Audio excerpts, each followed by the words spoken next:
always some way to know. Only there was a towel.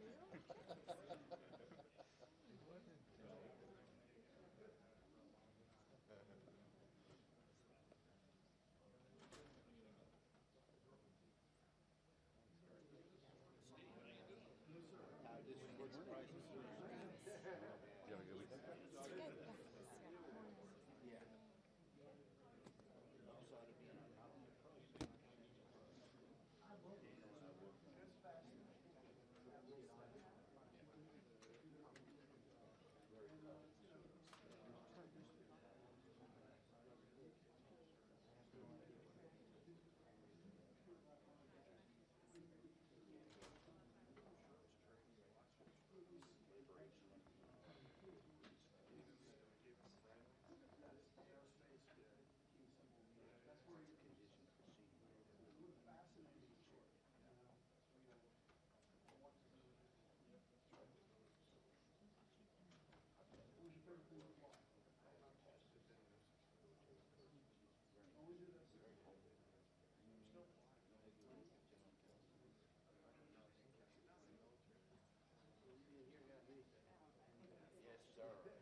Knock over C-SPAN.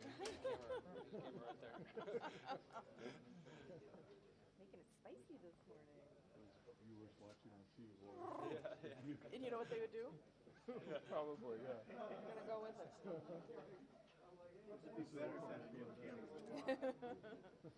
How are you today? These pictures would be better if I had it on Thank you. camera. Very good. I was trying to get the Hegseth thing, the handshakes, you know.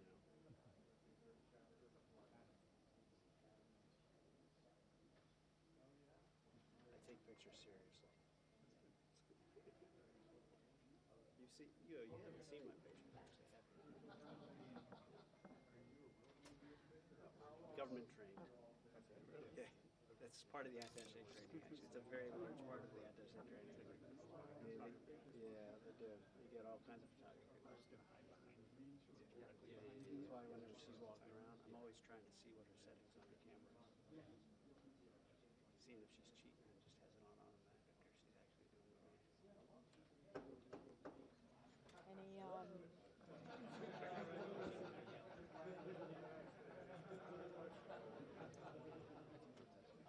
It is. Oh, Elsie.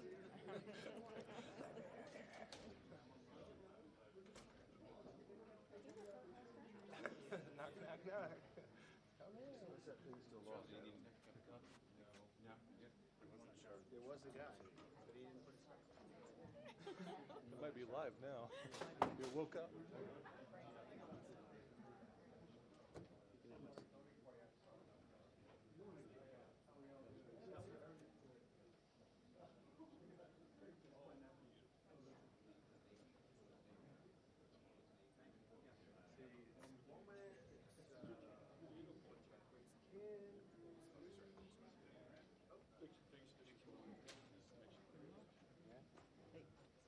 Hello.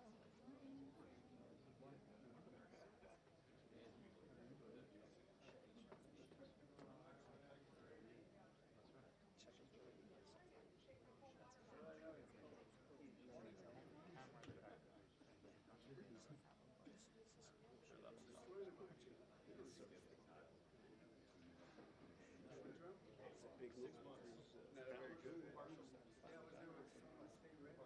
Talking about doing damage, trying to get everyone. I'm feeling we had something to do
with that.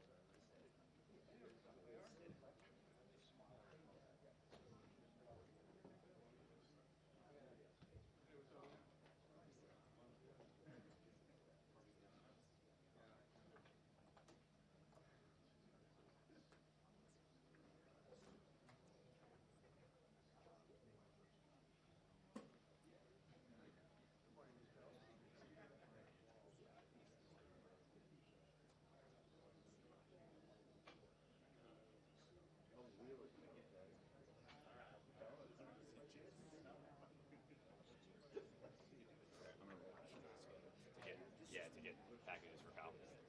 So somebody's in there. Because okay.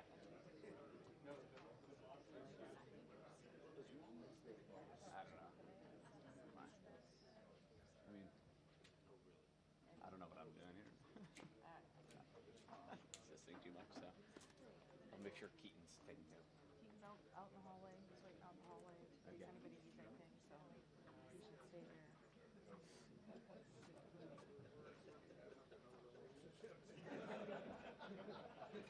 Whatever you do, don't smile this morning. Oh, Why what? would I You smile? broke it already. Why would I smile? I can't break the energy plane. I'll call that a grin. So you haven't lost yet. It was just a grin, not a smile. How's that? Yes. Strengthening different muscles. Thursday, May 22nd, and I have you busy. Next boat, adventure. No chance for me. Mama. Hello, sir.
people are paying over $5 a gallon for gas now.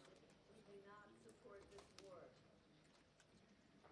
Secretary, we have to stop this unprovoked, reckless, illegal war.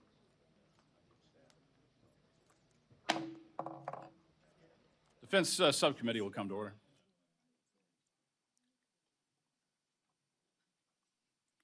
Good morning. Today, the subcommittee will convene for open hearing to receive testimony from the Honorable Pete Hegseth, Secretary of War, General Dan Kane, Chairman of the Joint Chiefs of Staff, Mr. Jay Hurst, performing the duties of Undersecretary of War Comptroller. Mr. Secretary, General Kane, and Mr. Hurst, a warm welcome to you. Thank you for your service to our great nation, and I thank you for appearing before the subcommittee today.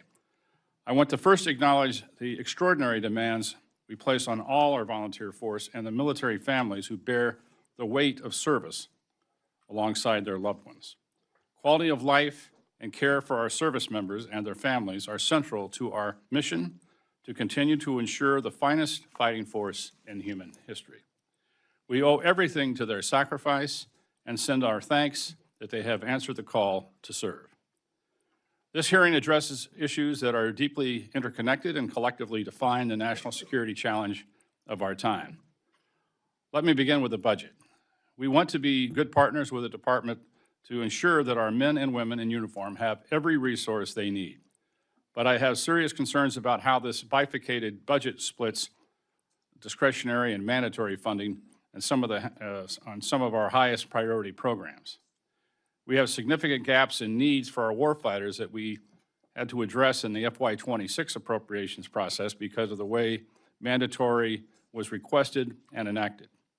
The subcommittee needs to understand how the resources requested in this budget translates into real, measurable improvements in warfighting capability. We also need to understand the consequences of this funding approach. We owe that level of accountability to the American taxpayers. Next, on readiness.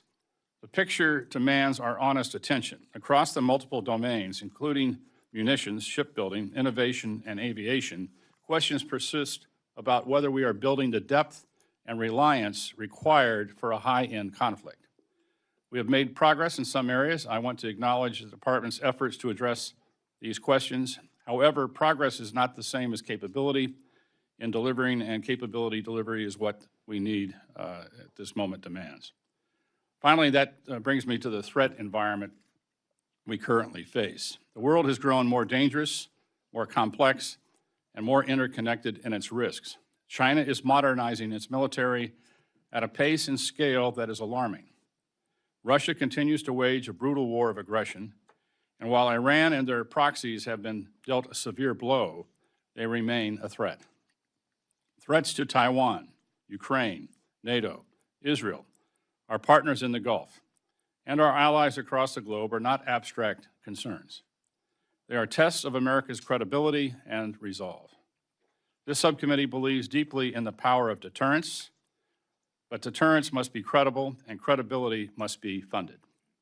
Finally, Mr. Secretary, both you and your deputy must be commended for your commitment to reforming, modernizing, and prioritizing innovation at the department. I've been here a long time. I've watched administrations come and go, and I promise you that there are bureaucrats who are trying to wait you out. You must demand accountability at every level of your organization to ensure that the change you have demanded is taking place.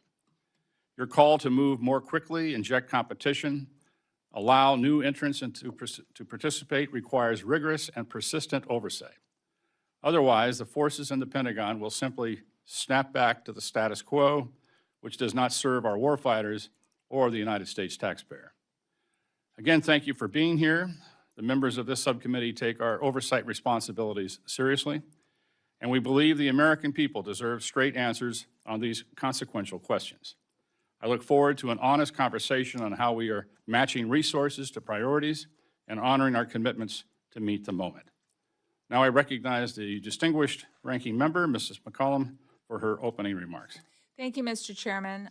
Thank you for your courtesy of extending this, and thank you for your statement. We have a lot to discuss. Historical high budget requests, the cost of the war in Iran, Mr. Secretary, I appreciate this year that you opened up a dialogue with Chairman Calvert, myself, and with our authorizing Senate colleagues. When we last met, we asked for information to help us determine what the department needs to ensure our national security. We are still waiting for the information. We've asked several times for a complete update on munition levels, and it has not been provided. This lacking of delivery timely information for the committee is appearing to become a pattern. We've requested briefings on the status of the funds appropriated for Ukraine. That took 6 months for us to be adequately briefed. The reconciliation bill, which was enacted on July 4th of last year, we still need the details of how the funds were allocated and that were not provided to us until a 10-month wait. 10 months we waited for that. Details have been provided on Golden Dome, but only $185 billion of the program, and that's the initial research and development. We still have no idea what the costs are following on for procurement or maintenance of the program. The department must do a better job of sharing the information with us.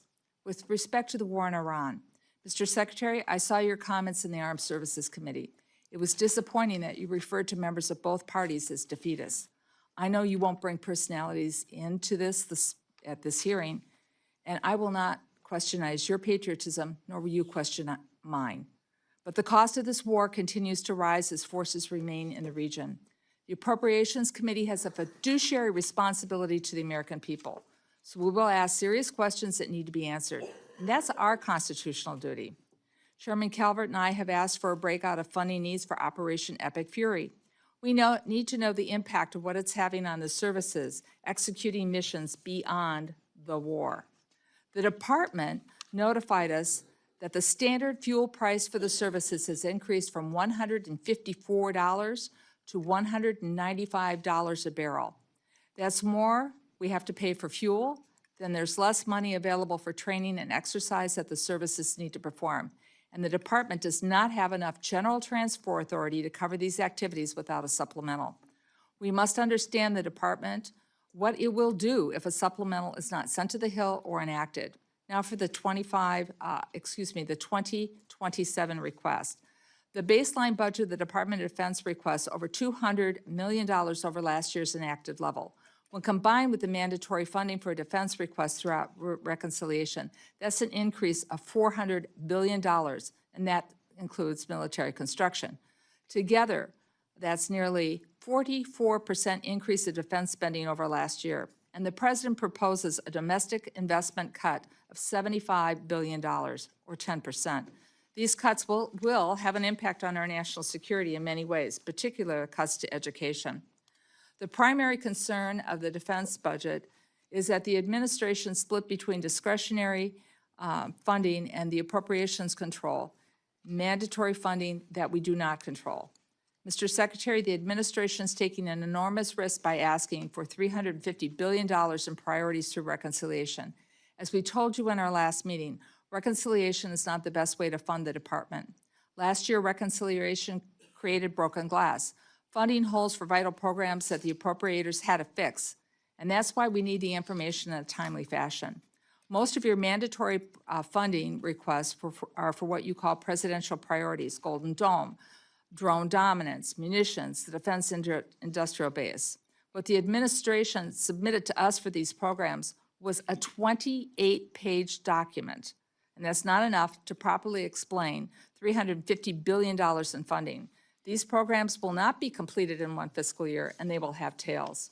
That will put our department and our committee in a very difficult situation next Congress. Finally, as the chair did, I want to take this opportunity to thank all of our service members, active duty, National Guard, and Reserve components. They serve with honor and distinction, and I want to especially acknowledge those who have served in harm's way, including those who have fallen and who have been injured in Operation Epic Fury. Their families need to know that we will never forget them and that they have our enduring gratitude and support. Gentlemen, I look forward to your testimony. Mr. Chair, I yield back. Thank you, Ms. McCollum. Before we hear from our witness, I'd like to recognize the distinguished chairman of the full committee, my good friend, Chairman Tom Cole, for any opening comments. Thank you, Chairman Calvert, Ranking Member McCollum, my good friend, Ranking Member Rosenlore, and all the members here, and welcome, Mr. Secretary and General Kane to the committee, and we appreciate all of you. and certainly you as well, Undersecretary Hurst. I didn't mean to leave you out there. I joined Chairman Calvert and members of the subcommittee by saying at the outset of this hearing that the men and women of our armed forces are the finest in the world. They deserve our full support and our commitment to giving them the resources they need that will keep them ready for the fights of today and tomorrow. Without hesitation, I recognize that a strong, agile, and effectively funded defense is not a mere priority, it is a necessity. The current threat environment facing the United States is as serious and as layered as anything I have witnessed during my time in Congress. The convergence of challenges from China, Russia, North Korea, and Iran demands that we all work together with a level of seriousness and urgency that frankly has not always characterized our defense debates in recent years. On the budget, I firmly believe that adequate and stable defense funding is a national imperative, and yet funding alone is not enough. Every dollar must reflect clear priorities, operational effectiveness, and strategic urgency. This subcommittee has a responsibility to ask hard questions about priorities, program performances, and whether the department's acquisition processes are keeping pace with the speed at which our adversaries are moving. To that end, I certainly associate myself with Chairman Calvert's concerns about a bifurcated funding of the Department of Defense. We have questions on the assumption of mandatory funding in the department's request. We need you to be a partner with us on this front. Transparency and communication are critical to ensuring that we are aligned as closely as we can be with your needs. And frankly, I do worry in the future, and I hope you address this in your remarks. This is a second reconciliation package for defense, and that creates cliffs for this committee in the future. At some point, that funding disappears, and we would have a massive increase in discretionary funding to sustain it. So how we do that going forward, when we do that, is a major concern for this committee, certainly for me personally. I also want to speak directly about the issue of our allies and partners. American power is most effective when it's exercised in concert with like-minded nations who share our interests and our values.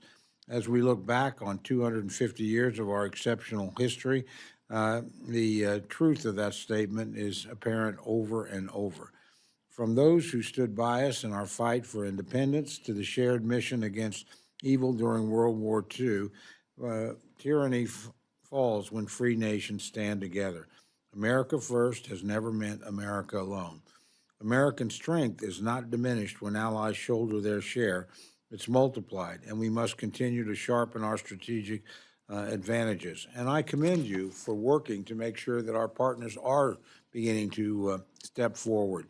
NATO remains a critical pillar of collective defense, while our alliances across the Indo-Pacific are indispensable to building a credible deterrent against rising aggression in that region. I'm interested today in hearing how this budget strengthens those partnerships and how the department's working to ensure that our allies are investing at levels commensurate with the threats that they, as well as we, face together. The bottom line is simple. We always hope for peace while maintaining the strength to defend it. We're committed to ensuring our military remains unmatched, our adversaries deterred, and the American people protected. Secretary Hegseth and General Kane, we look forward to your candid dialogue. The American people are counting on us to get this right, and I look forward to being a partner with you in that effort. Again, I thank you for being here today, and I thank you all for your distinguished service to our country. With that, Mr. Chairman, I yield back. Thank you, Mr. Chairman. I would like to turn now to the ranking member of the full committee, Mr. Lauro, for any opening comments. Thank you very much, Chairman Calvert and Ranking Member McCollum, and good to be with you, Chairman Cole and Secretary Hegseth and General Kane and Undersecretary Hurst. Welcome to the committee. The President is requesting $1.5 trillion in defense funding for the coming fiscal year. $1.5 trillion is an extraordinary sum of money. Congress and the American people have concerns about what you plan to do with this money. In fact, we have concerns about what you are doing with the more than $1 trillion you already have from last year's appropriations and reconciliations bills. How much will the President's, quote, skirmish in CENTCOM cost? I know at a recent hearing, $25 billion was cited, but we don't know what that includes or for what time period. This was only supposed to last 6 weeks. We have thus far been unable to get any reliable information as to the true cost of this war. The current ceasefire is tenuous at best, with attacks on Gulf nations happening just over the weekend. The president tweeted he will not support the latest communication from Iran, which we might agree with if we knew what was in it. But there has been a consistent lack of transparency since this war began. Media reports suggest there is intelligence that indicates Iran can survive for months at the current standoff, which means the cost of deployment of 50,000 service personnel with their equipment will only increase, as every additional day this war goes on brings with it additional costs. This administration has not presented Congress with any kind of clear or coherent strategy. Week to week, day to day, hour to hour, the rationale shifts, the objectives change. The end game is ill-defined when it is defined at all. If the administration intends to ask Congress for supplemental funding for the Iran war, then you need to come back to Congress and testify on that request specifically so that we and the American people can fully understand what this administration has gotten us into and how it plans to get us out of it. The question must be answered at the end of this crisis. What have we accomplished and at what cost? And before you come to the Congress for additional emergency funding, we need information. Has the department or any of the services utilized mandatory funding for operational activities in CENTCOM? If so, how much and from what accounts? If you can provide us with that breakout, it would be enormously helpful. And again, what is the department's estimate of the full cost of the operation against Iran to date? The $1 trillion allocated for fiscal year 2026, $1.5 trillion requested for fiscal year 2027, and possibly $25 billion for an upcoming supplemental, all as the total debt in the United States has reached 100% of gross domestic product. In other words, the national debt is now larger than the U.S. economy and about twice the historic average, according to the Committee for a Responsible Federal Budget. The defense budget includes requested funding for the expanded Golden Dome for America at $185 billion, though those budget numbers are tenuous. A new Golden Fleet, in which 3 ships are estimated to cost $43 billion, and billions for private equity ventures, which do not have well-defined processes or sufficient transparency. With gas prices and inflation numbers increasing, the American people just want to afford the basic necessities for everyday life. But this administration is not doing anything to help them with the cost of living crisis. In fact, the administration is making the problem worse by proposing dramatic cuts across the board to domestic programs that support American families. We have the most powerful military in the history of humankind. I am extraordinarily grateful, as my other colleagues have pointed out, to the men and women of our armed services who sacrifice everything to keep us safe. Their devotion to duty is exemplary, and it must be matched by the seriousness and the sobriety of those at the very top of the chain of command. And right now, I worry if that standard is being met. I look forward to your testimonies today and hearing the answers to this committee's questions shortly. Thank you, Mr. Chairman, and I yield back. Thank the ranking member. We'll now begin witness testimony. Gentlemen, without objection, your full written testimony will be placed in the record. Secretary Hegseth, we begin with you for a brief summary of your remarks. Well, thank you, Mr. Chairman, ranking member, distinguished members of the committee. Thank you for the opportunity to testify in full support of President Trump's historic $1.5 trillion fiscal year 2027 budget for the Department of War. The President's budget request reflects the urgency of the moment, as was mentioned by many.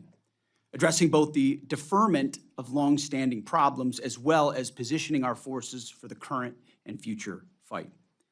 I'm honored to appear alongside General Dan Kane, Chairman of the Joint Chiefs of Staff, and Jay Hurst, our Chief Financial Officer. And I'd like to start by thanking this committee and Congress for your partnership in securing the investments needed for a stronger and more secure America. A nation's ability to build, to innovate, and to support the critical needs of its warfighters at speed and at scale is the foundation upon which its survival rests. However, upon taking office on January 20th of 2025, President Trump inherited a defense industrial base that had been hollowed out by years of America last policies, resulting in a diminished capability and capacity to project strength. Offshoring, outsourcing, cost overruns, degraded capabilities. Under the leadership of President Trump, our builder-in-chief, we are reversing this systemic decay and putting our defense industrial base back on a wartime footing. Urgency informs everything we do at this department.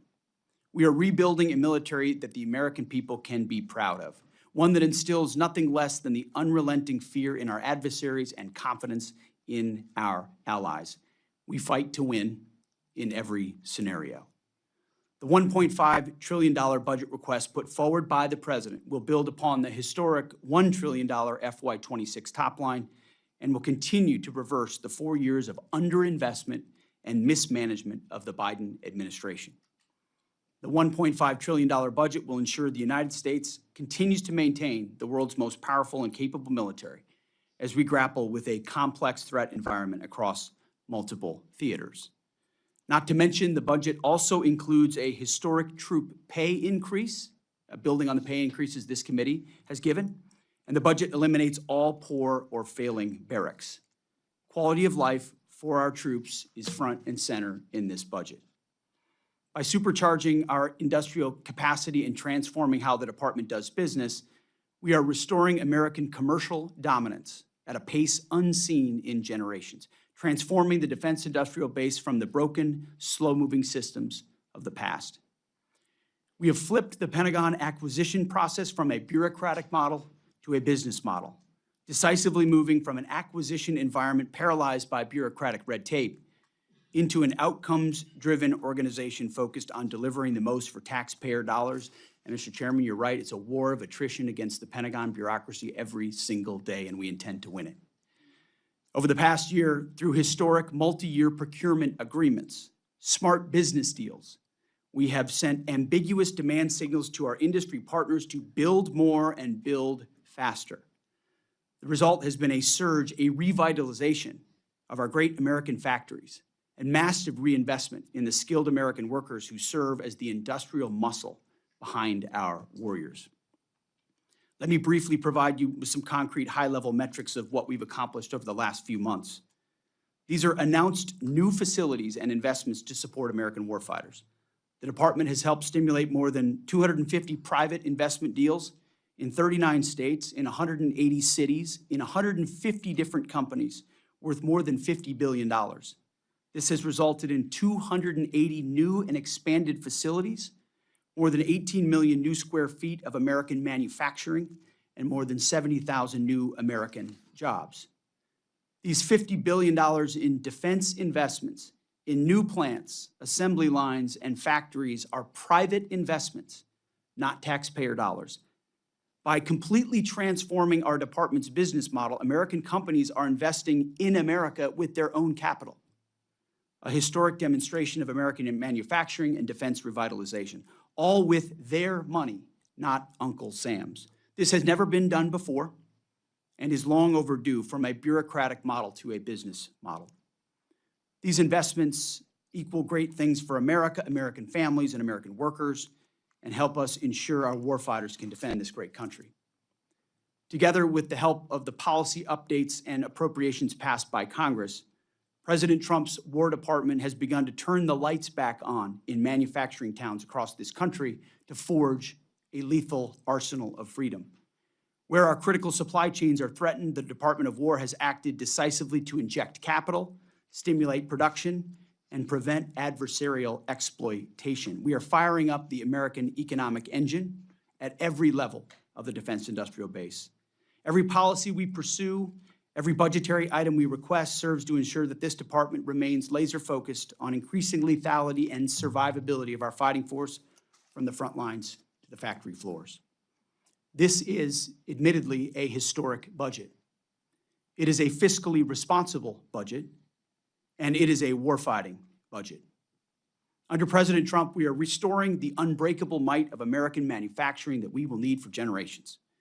We are providing for our warfighters, and we are putting the people and interests of this country first. May Almighty God continue to watch over all of our troops, and may we honor the legacy of those brave Americans that we've lost. That is our sacred mission that we will continue to execute on. Thank you again to this committee for your partnership, and we look forward to answering your questions. Thank you. Thank you, Mr. Secretary. General Kane, you're now recognized for your remarks. Chairman Calvert, Ranking Member McCollum, Chairman Cole, Ranking Member DeLauro, thank you for having me, and to all the members of the committee, thank you for having me. I'm honored here today to testify alongside the Honorable Pete Hegseth and the Honorable Jay Hurst on the President's fiscal year 2027 budget. And I'm grateful for the opportunity to speak about the foundations of America's strength, the 2.8 million members of our joint force. I am continually inspired by the soldiers, sailors, airmen, Marines, Guardians, Coast Guardsmen, and civilians standing the watch for our nation, supported each and every day by their families. They could have chosen anything in their path of service, but they chose to serve our great country and meet our nation's challenges with courage, tenacity, and grit that's keeping our nation strong and safe.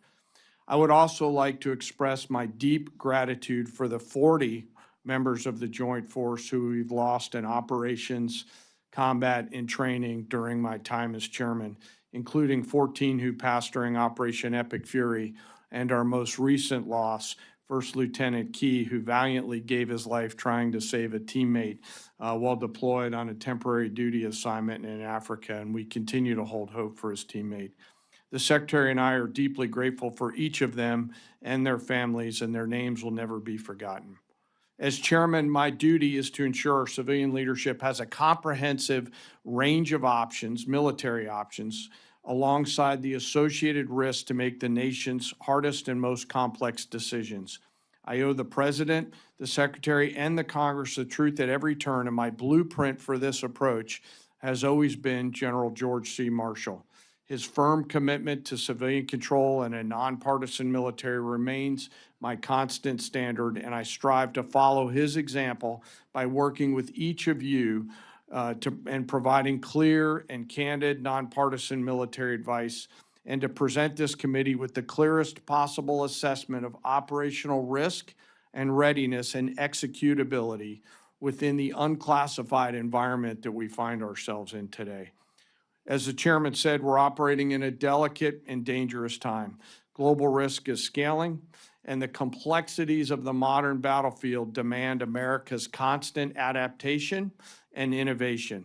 America's joint force is operational at its core, purpose-built for the realities of a complex world. We're organized, trained, and equipped to execute the most demanding missions across the globe with unrivaled precision. And over the last year, our warfighters have consistently demonstrated exactly what it means to be the most capable, adaptable, and professional military on earth. We are able to accomplish this highly complicated work because we draw from a deep, enduring reservoir of training, professionalism, and commitment.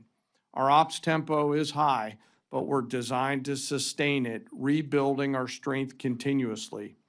We rebuild readiness every day, we train every day, we learn and sharpen our edge every day. And driving this pace of change and maintaining our superiority requires timely, predictable, and sustained investment and a partnership with this committee and the broader Congress, and I appreciate that. And the resources that we'll discuss today are critical to modernizing the joint force and ensuring that if whatever threats emerge or when called upon, our nation can win. The President's budget supports the Department's goals of recharging the defense industrial base and the national industrial base while enhancing our military readiness. We will continue to ensure our warfighters are properly armed, globally integrated, and ready while always taking care of our most precious thing, and that is our people. And while advancing the hardware and technology essential to fight, it's the character and competence of our people, particularly the 1.8 million members of our enlisted force who make us proud every day. And they're represented today by the Senior Enlisted Advisor to the Chairman, United States Navy SEAL Dave Isom, sitting behind me. While we face dynamic and dangerous times, I have absolute trust and confidence in our people who every day execute the most challenging missions with quiet professionalism. And coupled with the American spirit to outthink, outcompete, and relentlessly innovate, we will maintain our decisive edge, but doing so requires your continued partnership. It is also graduation season, where we welcome a whole bunch of new members to the Joint Force, to include members like Second Lieutenant Archie Dennis, United States Army, who along with his Citadel classmates in South Carolina joined the Joint Force this weekend. And I welcome he and all the other new graduates to the Joint Force. As I close, I humbly ask that we remember right now our deployed teammates out there doing our nation's work, going out into the darkness to do the things that we ask them to do. And I ask, as always, that we remember not just the 40 fallen that I mentioned earlier, but all of our nation's fallen and their families who soldier on. Thank you, and I also look forward to your questions. Thank you. I want to ensure each member has a chance to ask questions, so everyone will have 5 minutes for their remarks. I'll begin by recognizing myself for 5 minutes. Secretary Hegseth, for decades, Congress and the Department have sought acquisition reform and innovative technologies. It's only since FY24 that the level of investment started to catch up with the rhetoric. The FY27 budget request includes over $950 million for the Defense Innovation Unit, $54.6 billion for the Defense Autonomous Warfare Group, $580 million for the Joint Interagency Task Force 401, and for the counter small UAS.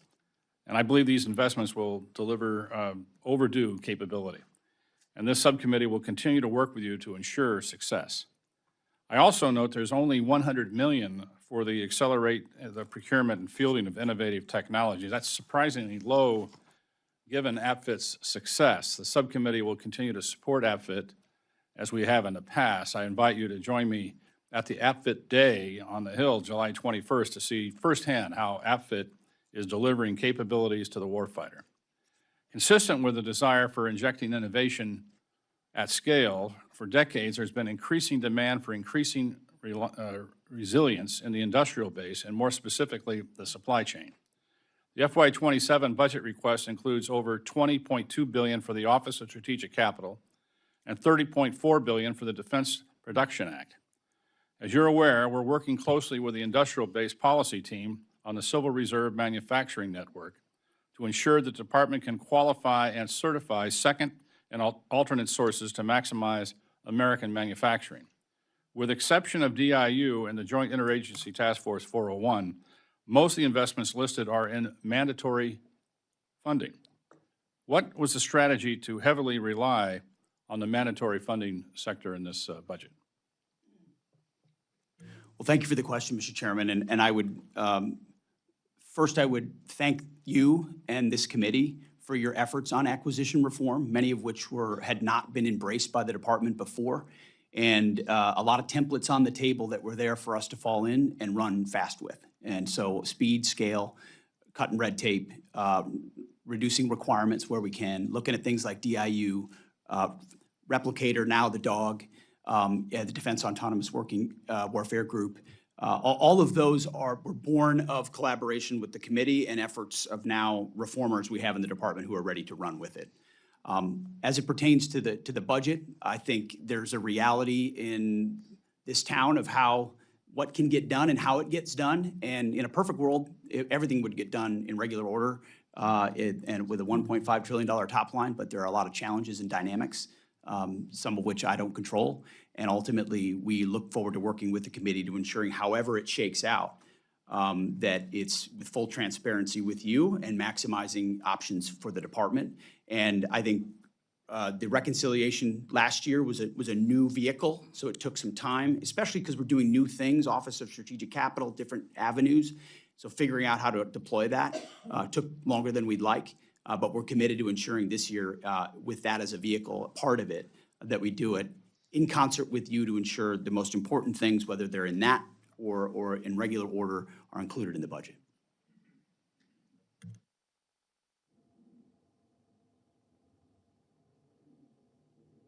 Understand the desire for flexibility. I understand why we're breaking this up in order to, into chunks, to, I guess, more digestible to some degree politically. But I would hope we can get a supplemental bill here soon.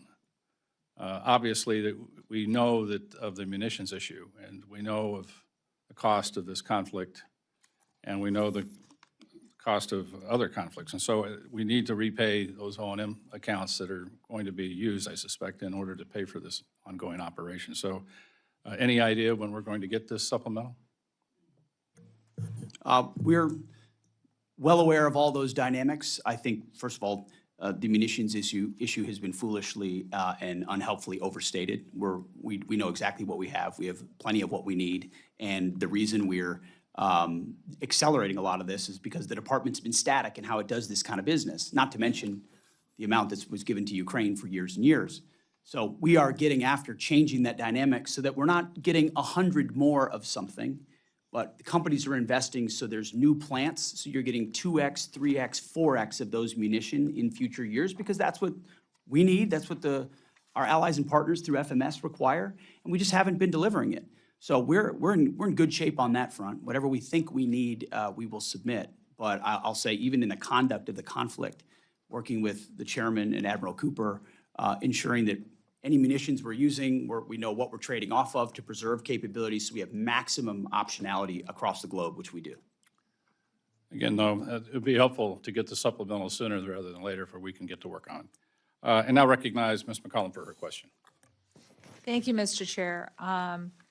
Mr. Secretary, the House Armed Services Oversight Hearing, Mr. Hearst stated that the cost for the war for Operation Epic Fury are at $25 billion. Am I correct with that number that you used at the hearing, Mr. Hearst? Yes, ma'am, that was the cost at that time. At that time. I would request that you provide the committee in writing the specifics of what the department will be requesting in the supplemental and the breakouts for the following costs. We talked munitions, and Mr. Secretary, I think we'd have a more robust discussion on that if we were in a classified setting, but I respect what you shared with us. But this is what I'd like. A breakout for military personnel, operational activities, additional maintenance for deployed ships, munitions used, equipment lost, and updated fuel costs. Now, we need to know the funding required to cover the damage to the U.S. facilities, and if there are any agreements from our regional allies, we hear things in the press, that would be helping for any new facilities or improvements in CENTCOM. Now, Mr. Hearst, here's the rub. We need that by June 11th. We mark up our bill. And some of these are not new asks, but I thought I'd drill down and be just a little more specific for you. So I know you're going to do your best. We'll take the homework assignment in pieces. Anything you can provide would be great. Now, under the War Powers Resolution, the administration has 60 days to conclude activities unless Congress has declared war or provided authorization. Congress has not done that. And I know there's different opinions and it changes from day to day whether or not the War Powers clock is paused. But this law states beyond May 2nd, the administration needs congressional authorization to continue military operations. And the president just recently said yesterday that Epic Fury is not over. Military operations have continued. We have a naval blockade, and both sides are exchanging fire. They did so over the weekend. Speaker Johnson, in my opinion, should put an authorization on the floor this week. But Mr. Secretary, if Congress does not authorize, if we don't authorize this, to continue military operations against Iran, you're going to have a plan, put in place to draw down our troops, to reset the region, to protect our assets. I'm wondering, and that might be in a classified situation, but could you provide this committee with Plan B? Because if we go there, we're going to have to reset our budget after June 11th if the War Powers Act, in my opinion, should be invoked and it comes to Congress. But we don't know what the outcome would be. Do you have a Plan B? Ranking Member, I would say we have a plan for all of that. We have a plan to escalate if necessary. We have a plan to retrograde if necessary. We have a plan to shift assets. Certainly in this setting, we wouldn't reveal what the next step may be, considering the gravity of the mission that the president is undertaking to ensure that Iran never has a nuclear bomb. Well, Mr. Secretary, as you know, we can be in receipt of that in a different situation, and we would also like that by June 11th. With that, I yield back. Thank the gentlelady. Mr. Chairman. Thank you very much, Mr. Chairman. Mr. Secretary, as I said in my opening remarks, I have concerns about the use of reconciliation. I don't have any concerns about the amounts and the effort to restore the industrial base. You're to be commended for that. And frankly, I think we've underinvested for a long time. So I'm happy to see a robust number. I am worried about the ability to sustain that number through the reconciliation process. At some point, that money disappears. And we'll be, so give me some sense of how much of this reconciliation money is one-time expense that you expect to either use for procurement that you may not need to do again for a long time or inject in the industrial base. How much is for day-to-day operations that we would need, frankly, to think of as a long-term recurring expense? It's a good question, Mr. Chairman, and I'll defer to Jay on details, but I would say take, for example, the deals that are being cut that will be funded here, that ultimately look at companies that make exquisite weapon systems for us. And they say, in exchange for a 5 to 7 year contract, which committees like this have authorized for us, the authorizing committees, not the appropriating committees, the authorizing committees. And now, because they have that clear demand signal, they're able to invest in a new plant and they're paying for it. And that's what I talked about in my open remarks. So they're building 2 or 3 new facilities, but we're committed to paying for those munitions for 5 to 7 years from this budget. And ultimately, but the nice part is we're saving money because there's no inflation. It's at the cost of it today, even when we buy it 7 years from now. And that's why you're seeing a $331 billion in munitions as part of this budget. There's a rocket fuel component to this, given the underinvestment that exists inside this budget. There will be some tail, obviously, and as I acknowledged up front, a higher top line from this department's perspective is always a welcome thing.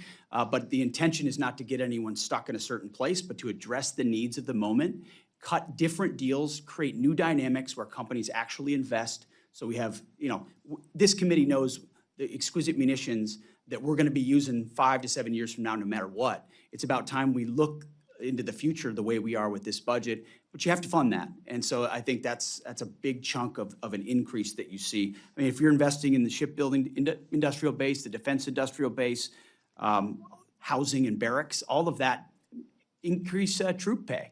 We're looking at increasing the top line of the entire force by 50,000 troops. That's an investment into the future. So I would acknowledge that a lot of this does have follow-on cost. But some of it is something we're going to pay for now and benefit from in the future. But Jay, I would defer to you. Yeah, Mr. Chairman, in this, there's $113 billion for investments in the defense industrial base. I would characterize that as a one-time plus-up for catch-up.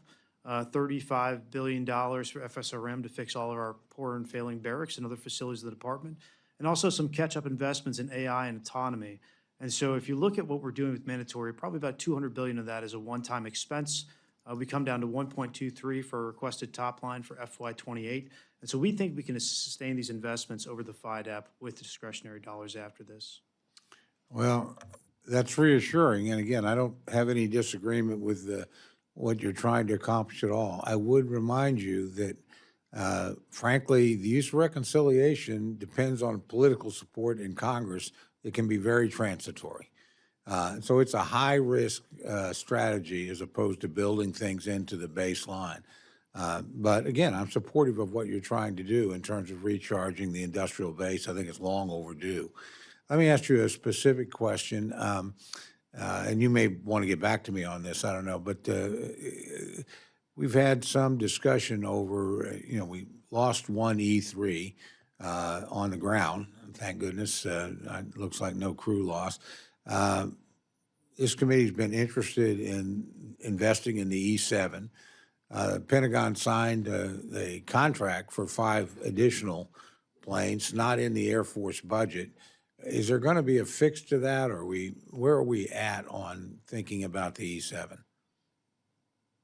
I'm well aware of that dynamic. I know our department had taken the position that it was airborne or other satellite ISR that was probably going to be capable of a lot of that in the future. But I think that mindset was indicative of a mindset that we've shed, which is the divest to invest mindset, which was an austerity mindset, that we're going to get in continuing resolution after continued resolution. So we got to get rid of these platforms in order to invest in these platforms. And there are gaps that need to still be filled. And there are systems that still need to be funded that are used on the battlefield right now, say MQ-9s, A-10s, you name it. I think this and the E7 is one of those. So we've actually sent a budget amendment to OMB to add that. I think it has a future. It has a place on the battlefield, and we'll get more information for you on that as well. Well, I appreciate that, and I particularly, though, appreciate the mindset. I think you're 100% right. I've seen this over and over again about eliminating platforms on the idea we would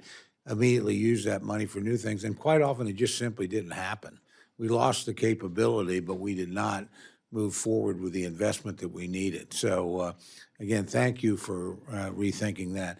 I've got a lot more questions, but so does the entire committee, Mr. Chairman. So with that, I'll yield back.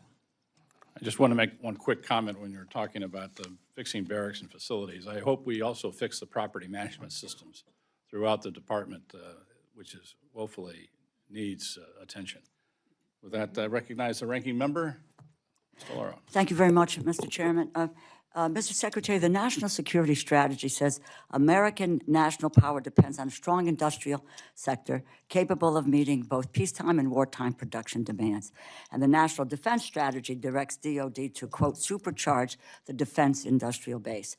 DOD's 2027 budget overview appears to use that same framing. Yet, your department's budget request cuts over $5 billion from the industrial base in the aviation sector alone, effectively shutting down all current Army aviation platforms. These are current production platforms the force relies on for lift, for sustainability, disaster response, homeland missions, etc. How did the department arrive at the conclusion that reducing procurement for these Army aviation platforms strengthens rather than weakens the aviation industrial base? Well, I very much appreciate that question, and I actually think it's something we're taking another look at. I think it's not that every aspect of there are some very good things in the Army Transformation Initiative, and there are some things that we've needed to get another look at. Mm-hmm. And so I think you'll see a review of some of those things, and we'll get back to you on that. Of the aviation sector? Yes, ma'am. Okay. And with that, but was there an analysis about the impact of the requested procurement reduction? Did you all do an analysis of production line suppliers, workforce, restart risk prior to the decision to cut the funds? We'll get that from the Army and get that to you. I don't have it in front of me, but I would imagine something was done. Very, very much would love to see that before the subcommittee marks up the appropriations bill coming up. Let me just quickly, can you provide the committee in writing the department's assessment of the minimum sustaining production rate for the Black Hawk and Chinook industrial base, the supplier-based risks associated with this budget request, and the funded mitigation plan if production falls below those levels? Can you provide us with that information? I think that's critically important. I think we should get that to you, and I think those platforms are critical to the force right now, and we need to make sure we're able to sustain them. Yeah, I think you made the point, you all, that industrial base readiness is a strategic issue. It's what the national security strategy recognizes, and I look forward to hearing more about how cutting the $1 billion in the base investment aligns with that shared goal. Let me just, a question to you, General Kane. Despite the precipitous drop in procurement for Army aviation platforms, Your budget request invests heavily in modernization. I'm a believer in modernization. I think that's necessary. I support investing in future capability, but Congress also has to understand the transition risk. The department is asking us to accept reduced procurement of aircraft the force uses today while relying on future systems that are not yet fielded. And General, from a joint force readiness perspective, what is the department's plan to avoid a mobility, lift, sustainment gap if current aviation capacity declines faster than replacement capability arrives? What are the decision points where the department would revisit the reductions if future vertical lifts schedules slip, if costs rise, or operational demand remains higher than expected? Well, Ranking Member, I appreciate the question. And anytime we're looking at military options to our political leaders, we do bake in and can carefully consider that transitional risk because it links back to risk to force, our military forces, and risk to missions. And as we look forward over the life cycle of this budget and beyond into the FYDP, you know, we're always looking at the evolution of those operational plans and then the decision points along the way to make sure that we can match the combat capability and capacity required to achieve the desired effects that are baked within those operational plans across the COCOMs. And I commend the Army, who's looking closely at the two platforms that you're most interested through your line of questioning, and the work that Undersecretary Obadal has been doing to look at rotary wing lift requirements as we move to the future. But in the end, we have to have mobility on the battlefield. It has to be survivable in the conflicts and engagements it will have, and so we remain very closely focused on those requirements. Well, I appreciate that, and my only concern is not whether modernization is important, but I understand with some of those efforts that we are looking for a future date is next year, the year after, so forth, because it's not been fielded. But what we need to take a look at, and I think you understand this, is whether the department is managing this transition in a responsible way. In my view, what we cannot afford to do is to create a near-term aviation gap. We weaken the supplier base and then ask the Congress to come back and rebuild that capability and that capacity at a greater cost. Because when you destroy the infrastructure, it's very, very difficult to bring that back and the skilled workforce that it takes to deal with that. So very clearly this information, and if you can supply this to our committee, would be very, very helpful in our moving forward. I yield back, Mr. Chair. Thank you, General Leader. Mr. Womack. Thank you, Mr. Chairman. You know, you thread a very difficult needle in that, and there's been a lot of comments made, and I associate myself with a lot of these comments on the fact that here we are trying to figure out a base budget at the same time of a supplemental and at the same time talking about reconciliation in order to be able to meet the needs of the joint force going forward. And my friend, the ranking member of the full committee, talks about capability gaps.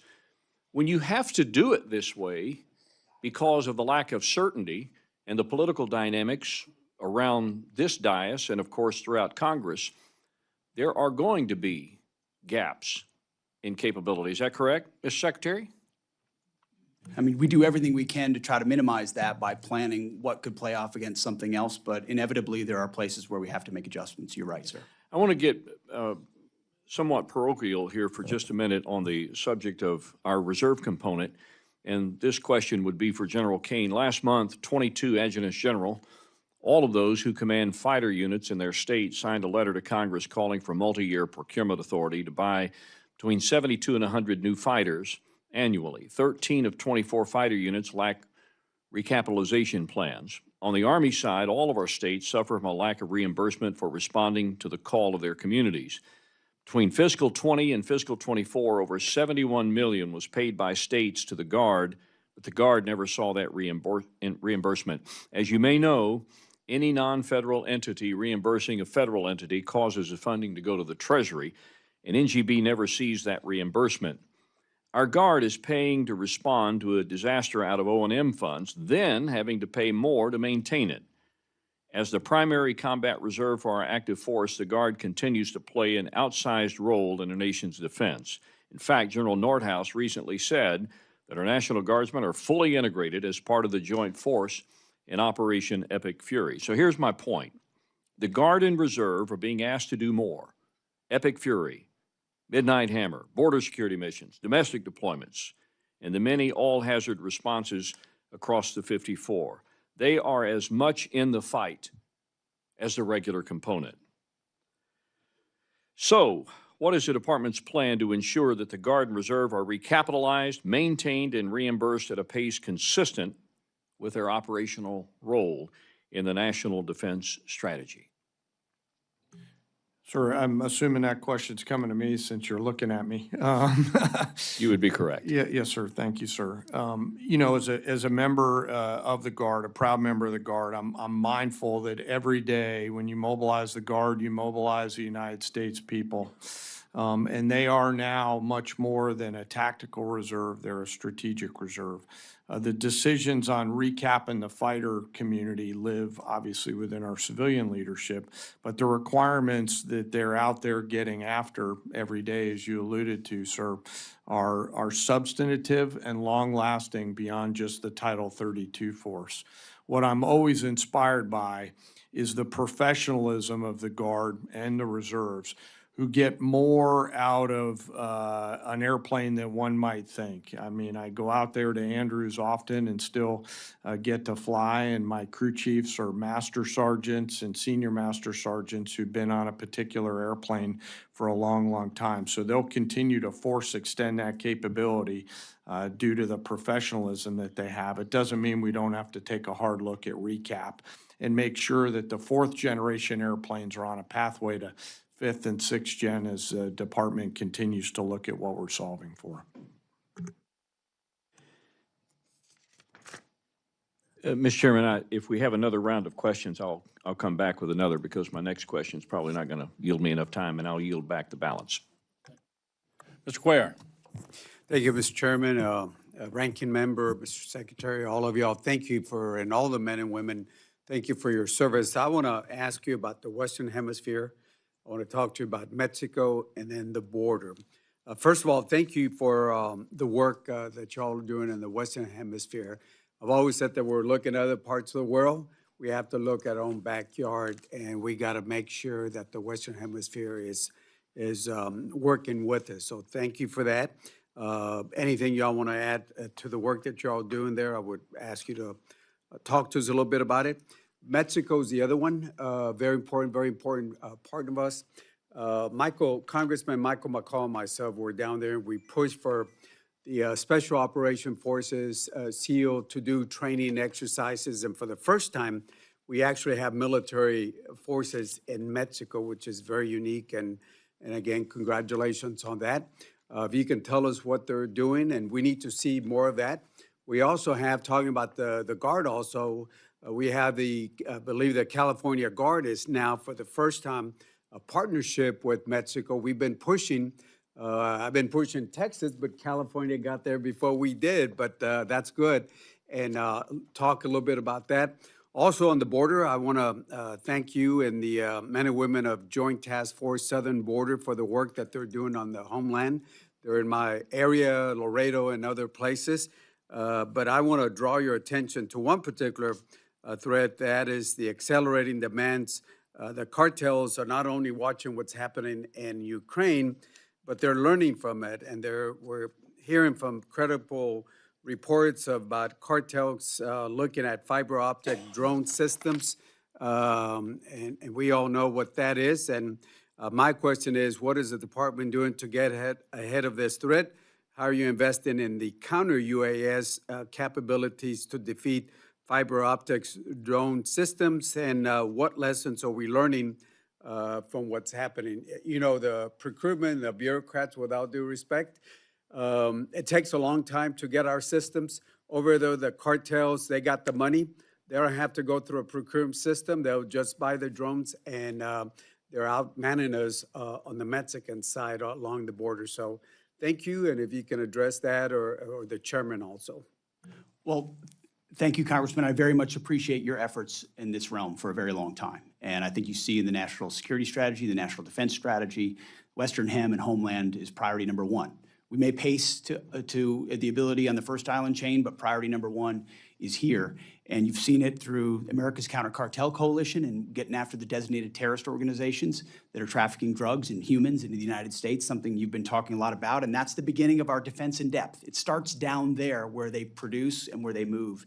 And then into Mexico, where we have had an unprecedented amount of partnership, and we appreciate that. We would encourage Defensa and Marina to continue where they can to partner and do more. That's the expectation of the United States government, of the Mexican government, is step up so that we don't have to.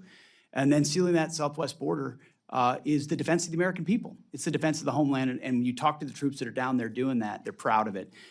We also have multiple national defense areas there, which are controlled by DOW, where we can do rapid testing on counter UAS, JIETA 401 capabilities. So we're using those places to streamline the process by which we see what the cartels are trying to do and get after it with new capabilities that we can then field elsewhere, also learning from Ukraine in the process. I would defer to the chairman.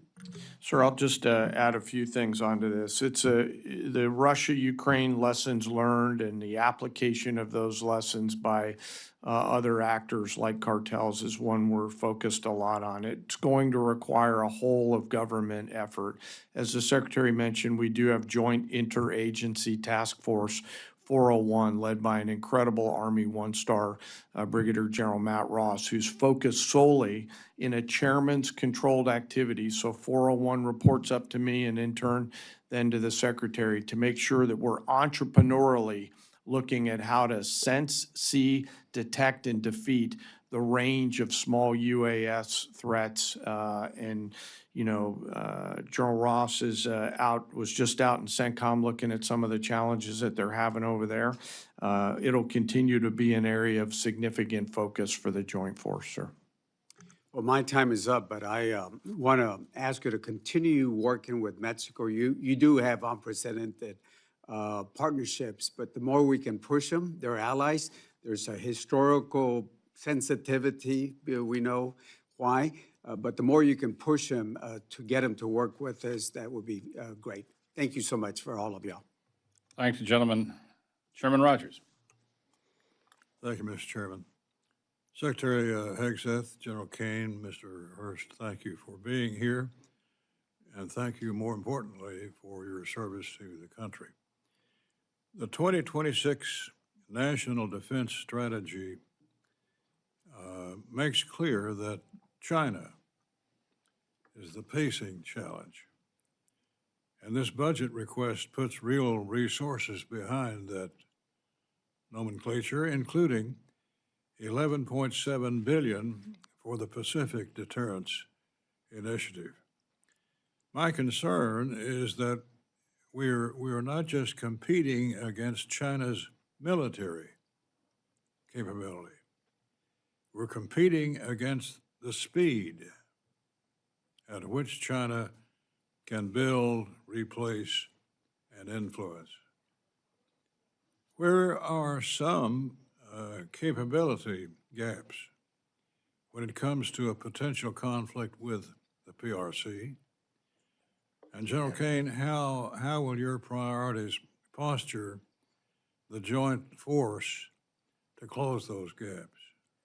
Chairman, thanks for the question. The speed at their production capability is one of the reasons why I'm grateful for the full team's partnership on speeding up the U.S. defense industrial base efforts as well as the national industrial base efforts. And I'd really like to thank those mom and pop machine shops and second, third, fourth tier suppliers that live in all of your districts who are also increasing speed and capability without losing quality across the entirety of our manufacturing system. And it's going to require all of that. And when we look at the range of capabilities that we must have to be properly armed and globally integrated. That extends to things like, long-range fires and really an ability to arm our joint force to win from the seabed to cislunar space in every single domain in there. And I'll defer to the comptroller and to the secretary to talk about the particular elements, but the goal is the range and mix of capabilities that creates outsized dilemmas for Xi Jinping and others that are out there to ensure that we maintain and sustain deterrence. Thank you. Amen. Thank you. Second, the war between the U.S. and Iran reinforces an old lesson, which is that modern conflict comes down to attrition. China has been able to produce naval ships at a pace our industrial base can't match. The ships are not as large as ours, but quantity has a quality of its own. How are we postured for an economy of force in the Pacific, particularly if Taiwan is invaded? Well, sir, channeling my my inner Clausewitz, which is always something I try to remember, the big moving parts of warfighting. We're not really doing economy of force work in the Pacific. As you alluded to, sir, and others have, it's our primary focus. And so on a daily, on a daily basis, we come to the secretary with a range of military options across the world so that he and the president can carefully consider those military actions and associated risks. It all comes back to the budgetary tools that you'll hopefully give us and the authorities to achieve those capabilities. And as we look, for example, at shipbuilding, which you talked about, I'm grateful for the work that the Navy is doing to scale that effort to ensure that we offer and continue to offer those range of options to our civilian leaders here in the United States. Quickly to epic fury. Our fight with Iran has confirmed what defense planners had long warned about. Iran doesn't need a peer military to cause serious problems. His playbook to cheap drones built from commercial parts, sea mines in contested straits, fast attack craft, and anti-ship missiles. The war also confirmed a harder lesson. Even with overwhelming firepower, the side that runs out of munitions or air defenses first loses. Are we, Mr. Secretary, are we secure in that point? Absolutely. And we are winning, have won every component of what we fought in this conflict. Iran knows that based on the incredible degradation of their capabilities, and which is why we saw them wanting to come to the table. How this gets resolved will be on our terms, on President Trump's terms, and we have all the munitions and capabilities necessary to enable that. Thank you. Yield back. Thank you, gentlemen. Mr. Aguilar. Thank you, Mr. Chairman. Thank you all for being here.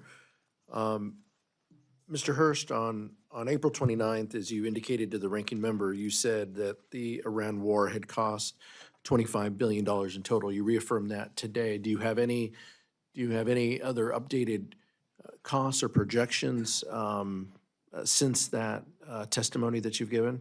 Outside reporting estimates have indicated that the war costs could be $1 billion a day. Do you have anything to share? Yeah, thanks for the question, sir. So at the time of testimony in front of the Ask, it was $25 billion. But the Joint Staff Team and the Comptroller Team are constantly looking at that estimate. And so now we think it's closer to 29. That's because of updated repair and replacement of equipment costs and also just general operational costs to keep people in theater. Thank you. I appreciate that. Mr. Secretary, when can you share more formal accounting on the cost of the war with Congress and with this committee? We'll share what we can. I think we've updated on that number this morning, but when it's relevant and required, we will share it. I think this would be the format that it would be required. Mr. Secretary, on that same day, April 29th, you testified that the current ceasefire meant that the 60-day calendar with the War Powers Resolution was paused. Who are the parties to the ceasefire? Well, right now, we are in that same ceasefire as of right now. That wasn't the question. Who are the parties to It would the be the ceasefire? United States and the regime in Iran. How many pages is the ceasefire? What deal points? I'm not asking you to share the contents. I guess what I'm trying to ask is, how do we know that the ceasefire is active or not active without any documentation? We know it's evident, and the ceasefire is in effect. But is it pages? Is it 15 points? There's been different points that have moved around. Is there any other? How do we know you just trust that the president knows that the ceasefire is active or not active? As you know, for the most part, a ceasefire means the fire is ceasing, and we know that has occurred while negotiations occur, and there are lots of different discussions with our negotiating team that are happening. I'm there when those discussions are occurring, different drafts, different perspectives. So it's a very dynamic situation where a negotiated settlement could be the outcome here, where Iran does not have nuclear capabilities. And from the Department of War perspective, we're here to support those options. On May 5th, you announced the launch of Project Freedom, which is a new exercise where CENTCOM will help coordinate ship traffic and guide commercial ships through the strait. President Trump then announced the operation concluded that evening. Now it seems that we may be revisiting that. Can you give us the latest on Project Freedom? Well, as it pertains to battlefield options, we don't disclose those types of things. But ultimately, as the president stated publicly in his truth, at the request of the Pakistanis and given the options in the negotiation, it was paused, and it's an option we could always recommence should the commander-in-chief want us to.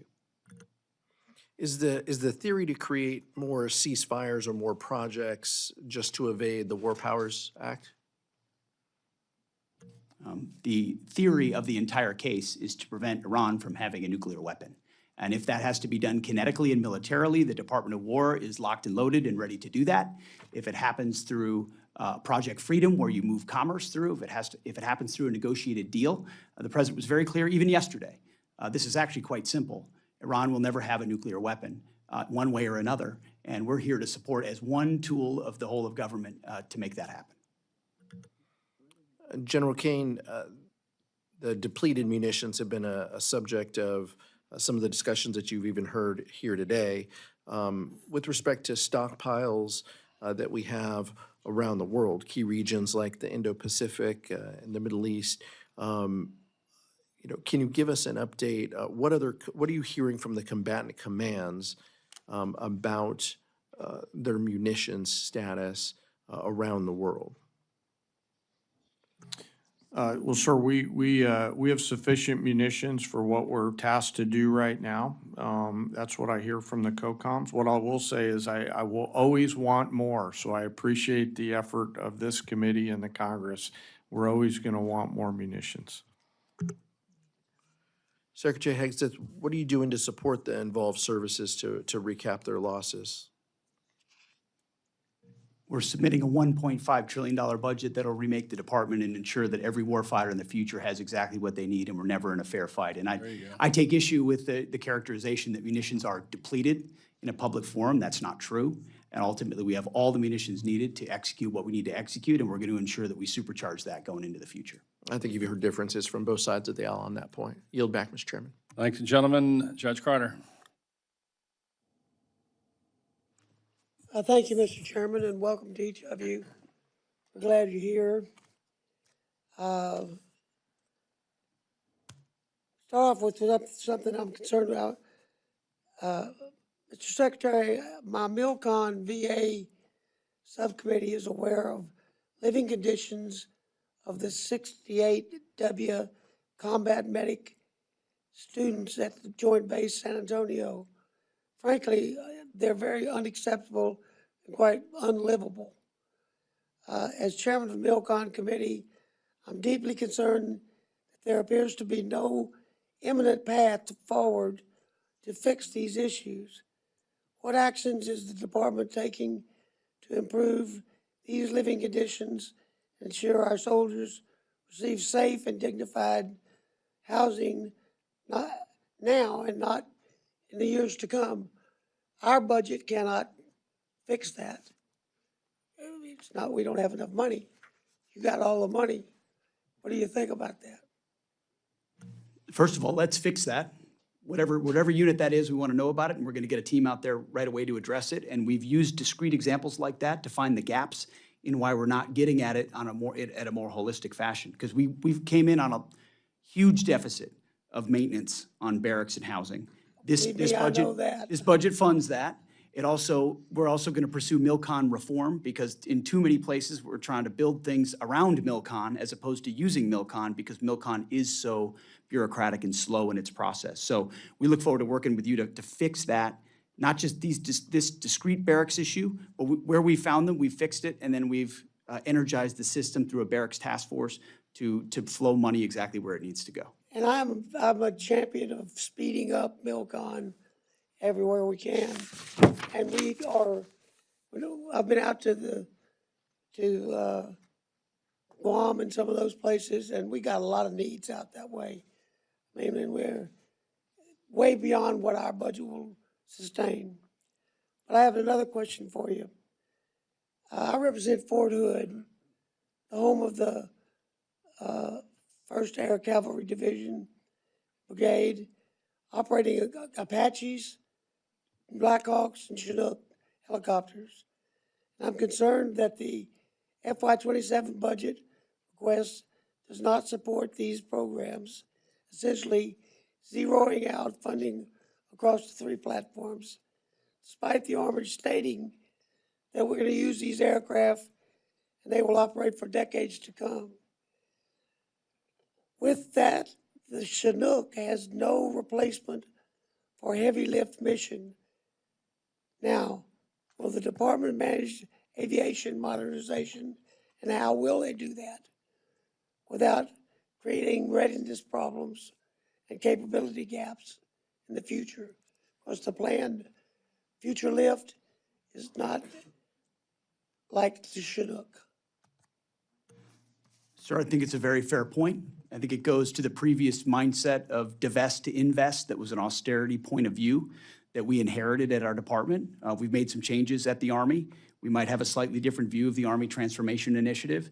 Some of it is very good. There's a lot of goodness in there, but I think there are some things that assumed future platforms that may not be there yet. Take the Apache, for example, which our warfighters rely on and love. Take the Chinook, which is used all the time. We need to make sure we've got something there for it before you divest, or we're not investing in that capability. So we look forward to reviewing that with you and ensuring that we don't have a gap. Yeah, because the budget doesn't have anything, it zeroes out all 3 of those as far as we read it.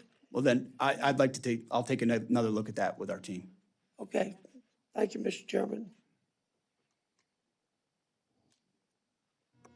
Thank you, gentlemen. Mr. Case.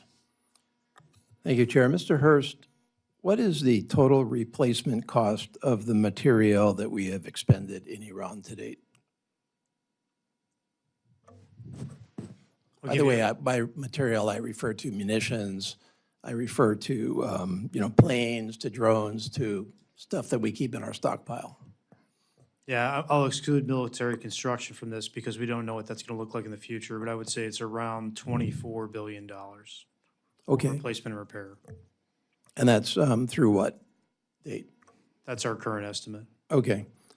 I'm looking at a report in the public sphere from CSIS dated April 21st, which calculates estimated aggregate unit cost of 7 precision systems. So I'm talking, Tomahawk, JASSM, PRISM, SM-3, SM-6, THAAD, Patriot, those 7 at about $25 billion. Is that Does that sound about right? I mean, you're projecting everything at about 23. Yeah, I'm most confident in our projections on munitions costs. That's the easiest thing to calculate. So that number sounds a little high to me for that stage of the war. Okay. We've lost about 39 aircraft, according to a report in the war zone, and that's an old one. That's almost 1 month old. Do you have a replacement cost on all of those aircraft? Now, understanding that some of that aircraft is not replaceable, but presumably you would have to replace it with some kind of capacity. There are costs there, sir, but I want to get back to you in writing and what they specifically are, because as you can imagine, repair of aircraft is something that's very hard to calculate. We want to do a full diagnosis of the aircraft before we estimate that cost. Okay, but that's not in your estimate of somewhere around 29 cost of war that you gave us? That's included. That's what we have right now. Oh, I see. That is part of it. Yeah, but it's an estimate, especially for repair costs, and so that could change over time. Okay. And you did talk about MILCON, which was a question that I had. Do you have any, because I mean, we've obviously suffered major damage to our infrastructure in the Middle East. You don't have a MILCON estimate yet? We have a lot of unknowns there. We don't know what our future posture is going to be. We don't know how we construct those bases, and we don't know what part our allies or partners could pay into the MILCON cost. And so we don't have a good estimate for that at the time. Okay. What about fuel? Is that a major calculation in your cost of war, fuel used, depletion of fuel reserves, replenishing that reserve? Yeah, we wrap that into our operations and maintenance costs. Okay, that's an included in the OM. 29. Okay. Going to your FY26 budget request, you've got procurement. Let's just focus on procurement because that's what we're talking about largely. You've got $413 billion, which in and of itself is an 84% increase over FY20. I'm sorry, I'm in 27, 27 versus 26.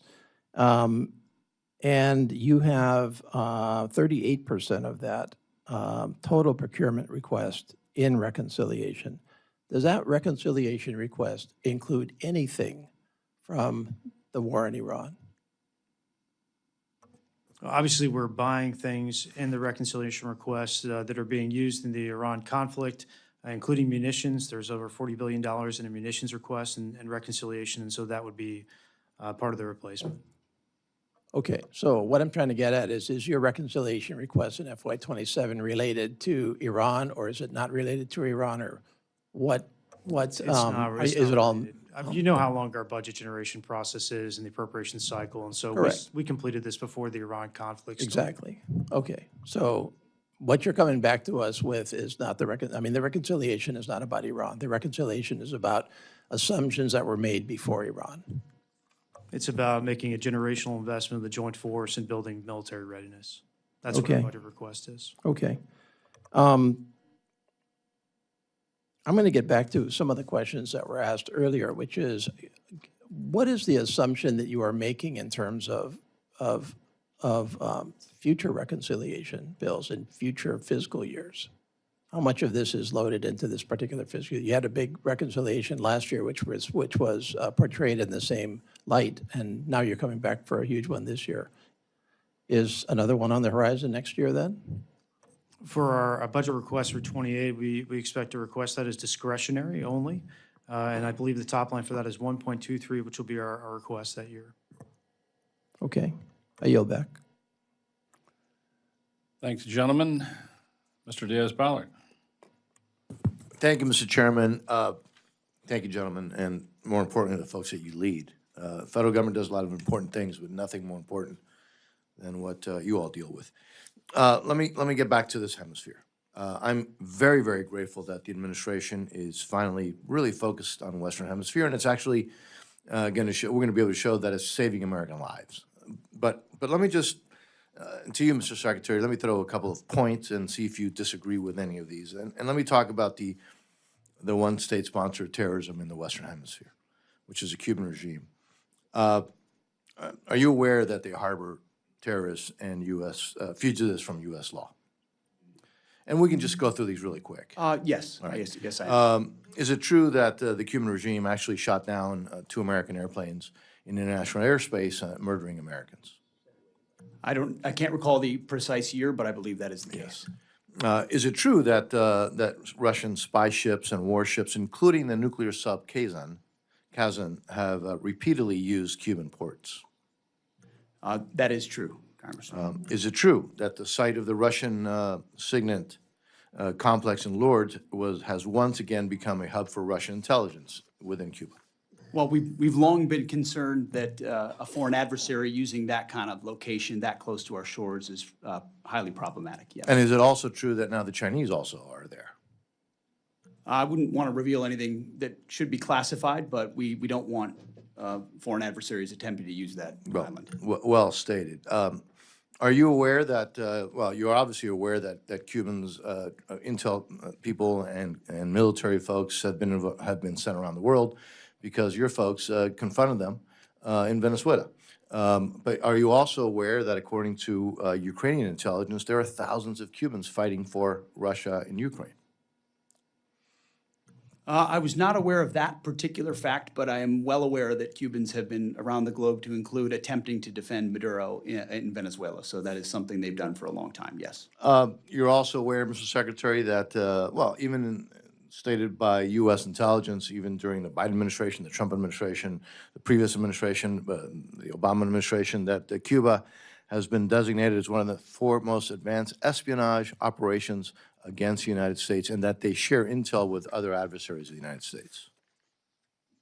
That all very much sounds right, sir.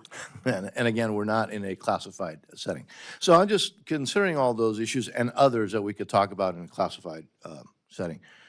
Do you believe that the Cuban regime possesses a national security threat to the United States? I do. Let me now focus on Iran, as I have a little bit of time left over. Mr. Secretary, you've been very clear what the goal is.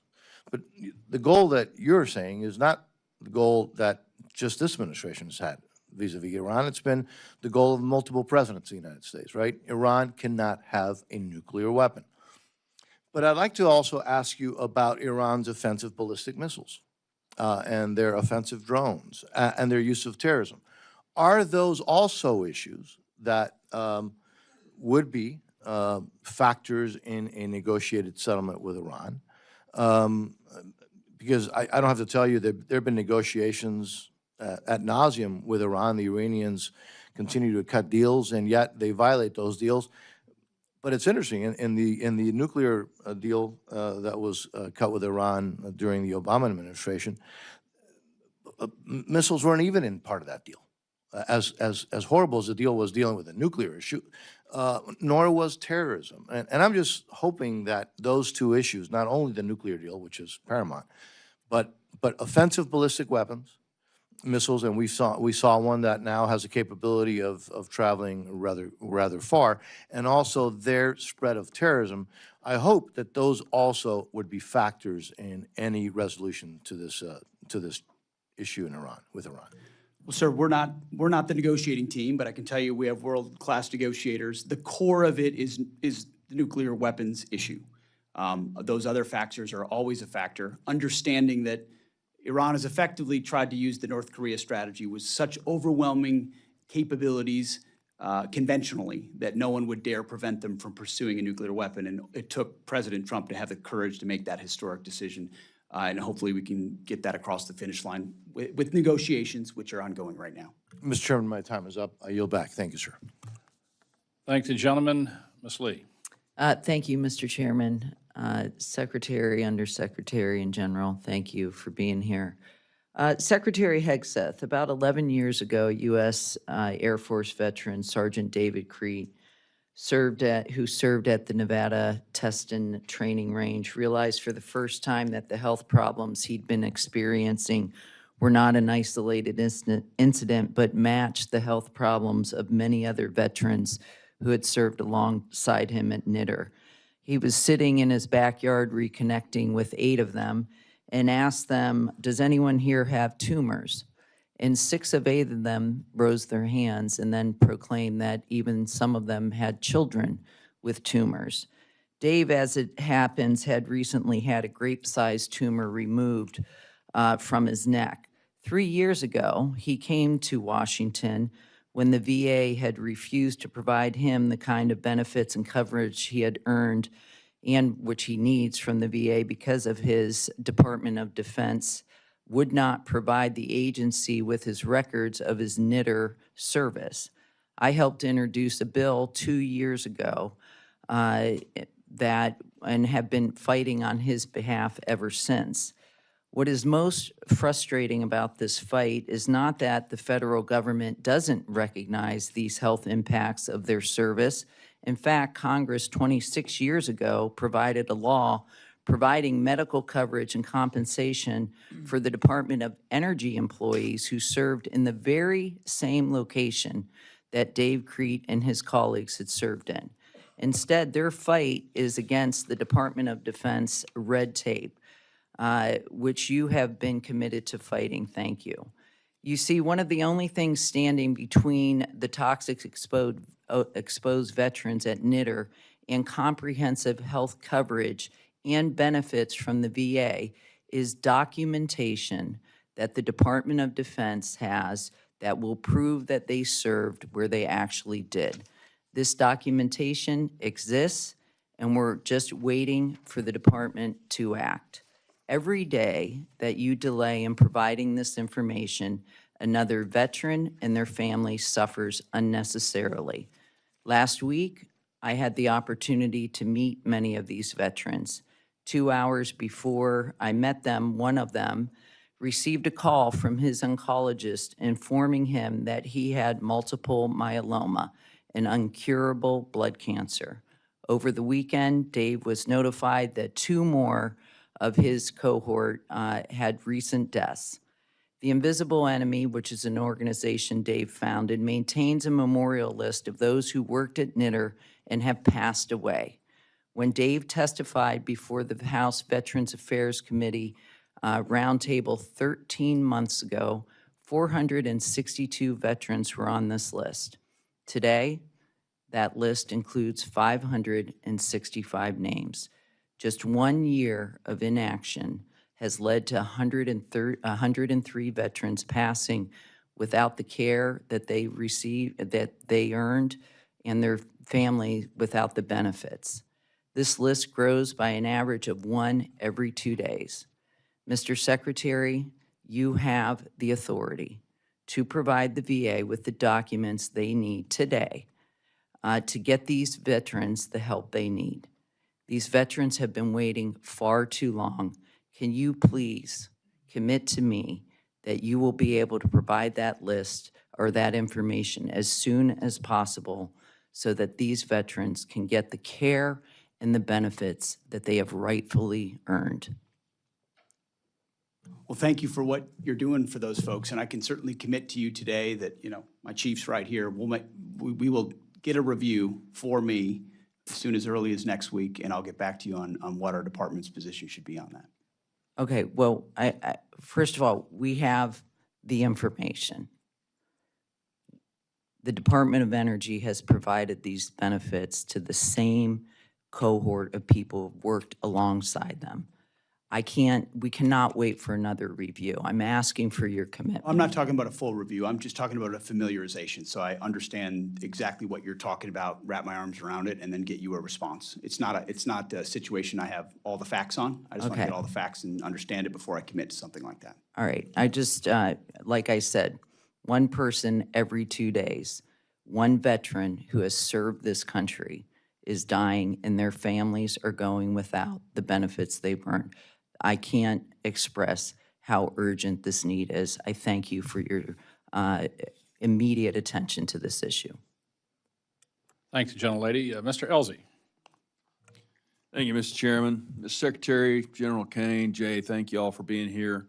To all the staff sitting uncomfortably in very tight seats behind him, thanks for your dedication to our country.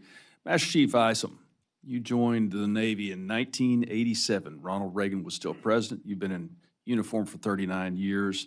I'd like to thank you and your family for all the sacrifices that you've made. You're clearly the essential man, and I always want to point that out, that you've been serving in the Navy since I was a junior in high school, and so I'm very, very grateful. As we address $1.5 trillion request, I want to say I appreciate participating in the tabletop exercise at the Pentagon, and I encourage all my colleagues to attend and do that. It gives a very clear message on why we're asking or you are asking for 1.5 trillion and how it's justified. As we move forward with contested logistics and as eventually this war in Iran will end and the Indo-PACOM becomes the focus again, I'd like to see Congress fully fund the request for the Marine Corps McClellan-class LSM and the KC-130J for both the Navy and the Marine Corps. But the budget request breaks them up, and I'm not sure how you skin that cat.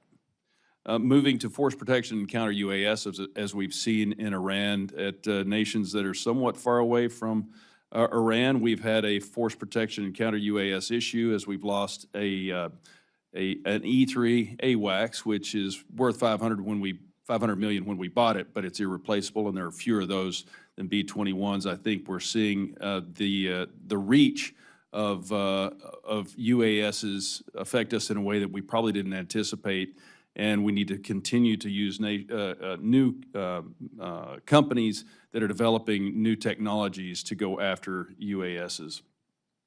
General, you addressed Karl von Clausewitz, so I'll use Sun Tzu as a counter. Even the finest sword plunged into salt water will eventually rust.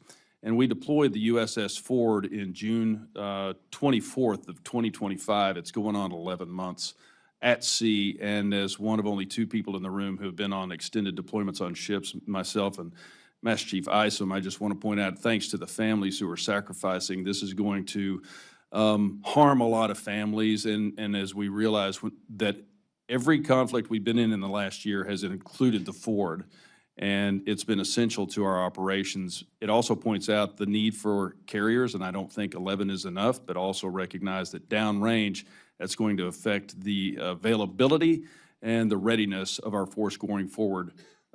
So along with that, the capabilities that a 6th-generation fighter on the carrier are so important. As we've already seen, we've got the F-47. We're going to down-select the FA-XX later this summer. General Kane, can you address why having both of those is so important? Well, first, sir, I want to echo your gratitude for the Ford. Yesterday, the air wing flew off, so we know that Oceana was a very happy place as those aviators fought through 800 feet broken to come up initial as they should after a record-setting deployment, so we welcome the Ford back. You know, my job, I won't comment on a particular program, but the job that I'm in now is to offer a range of options to include our ability to project power off CVNs of the future. So as our civilian leadership carefully considers that, I know that'll be in the mix if selected. And I know your colleagues in Virginia and in San Diego are all focused on the same, sir.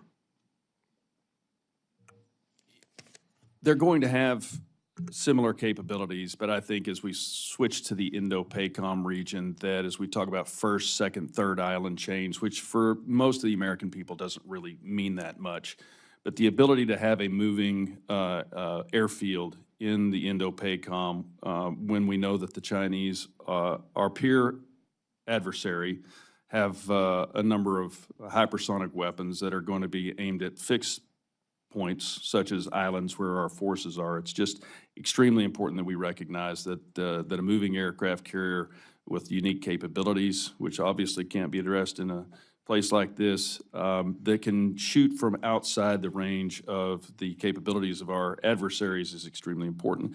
I appreciate everything that y'all are doing. You are addressing an issue that hasn't been addressed in decades by asking for 1.5 trillion. It's a hard ask.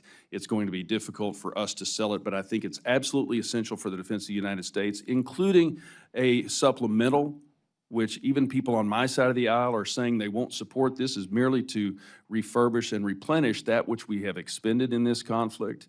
It's absolutely essential for the defense of the United States, and the Chinese are watching. So thank you for all 3 of you and everybody in the room that works in this department. Thank you for what you do. I yield back. Thank you, gentlemen. Mr. Morelli. Thank you, Mr. Chairman. I appreciate this hearing, and thank you all for being here and for testifying. I just wanted to make a general observation, first of all. I do get the sense that sometimes people think that critical questions are unpatriotic, weak, or defeatist. I just want to say for the record, I don't think that's the truth. I think it's the opposite.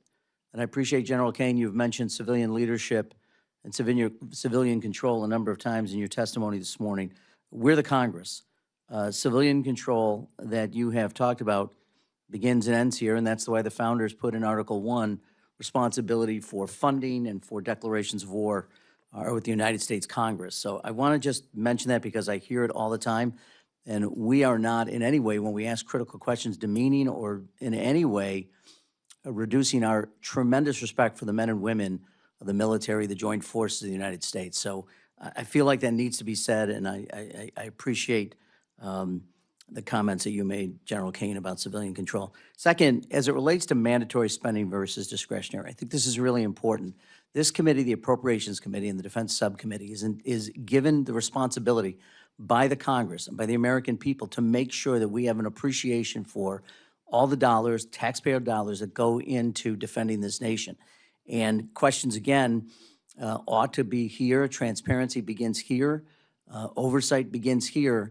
And mandatory spending avoids the responsibility this committee has to report to the American people on how our money is being spent. So I just, again, want to stress how important it is. I appreciate my friend Mr. Elsey's comments about the $1.5 trillion request.